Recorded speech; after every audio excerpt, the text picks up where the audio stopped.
Mobile হারিয়ে cyber প্রতারণার শিকার, অ্যাকাউন্ট থেকে গায়েব ৩১,০০০ টাকা আর টাকা কুইয়ে বিপাকে বাঁকুড়ার ইন্দাসের এক পরিবার।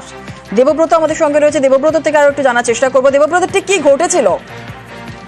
একদমই, দেখো, যেমনটাই জানতে পারা যাচ্ছে, বাঁকুড়া ইন্দাস থানার কুমরুলের বাসিন্দা চম্পা বেগম, তার পাত্রসা থানার রসুলপুর একটি বেসরকারি ব্যাংকে অ্যাকাউন্ট রয়েছে। তার স্বামীর যে মোবাইল নাম্বার রয়েছে, সেই মোবাইল নাম্বারে অ্যাকাউন্টের সঙ্গে তার মোবাইল নাম্বারের সঙ্গে অ্যাকাউন্টের লিঙ্ক করা ছিল। এবার যেমনটা জানতে পারা যাচ্ছে, 2024 সালে 18 অক্টোবর তার স্বামী রসুলপুর বাজারে আসে, সেখানেই তার মোবাইল হারিয়ে যায়। তার পরের দিনেই সাইবার প্রতারণার শিকার হয়। দু দফায়, প্রথম দফায় 16,000 এবং দ্বিতীয় দফায় 15,000 টাকা তার গায়েব হয়ে যায়। তখন তারা জানতে না পারলেও এদিন তারা, অর্থাৎ গতকাল তারা যখন মোবাইল ব্যাংকের পাসবই আপডেট করায়, ঠিক তখনই তারা জানতে পারে যে তারা প্রতারণার শিকার হয়েছে।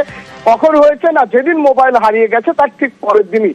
এরপর তারা অসহায় হয়ে পাত্রসায় থানায় আসে। পাত্রসায় থানায় আসার পরেই পুলিশ আধিকারিকদের পরামর্শ করে তারা সাইবার ক্রাইমে একটি অভিযোগ দায়ের করে এবং যে অসহায় পরিবার রয়েছে, দুস্থ পরিবার রয়েছে, তারা জানাচ্ছে অতি কষ্ট করে তারা সংসার চালাচ্ছে।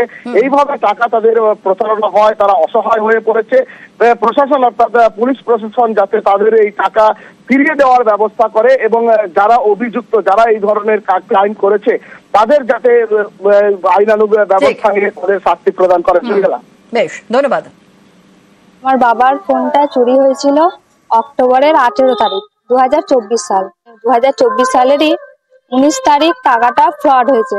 টাকাটা দুইবারে উঠিয়েছে, একটা হচ্ছে 16,000 আর তারপর 15,000, দুটো অ্যামাউন্ট দুইবার উঠিয়ে নিয়েছে। টোটাল 31,000 টাকা ফ্রড হয়েছে। ওটা আমার মায়ের অ্যাকাউন্ট, আমার বাবার ফোন নাম্বারে লিঙ্ক করা ছিল। তো ফোনটা হারিয়ে যাওয়ার ফলেই হয়তো এটা হয়েছে।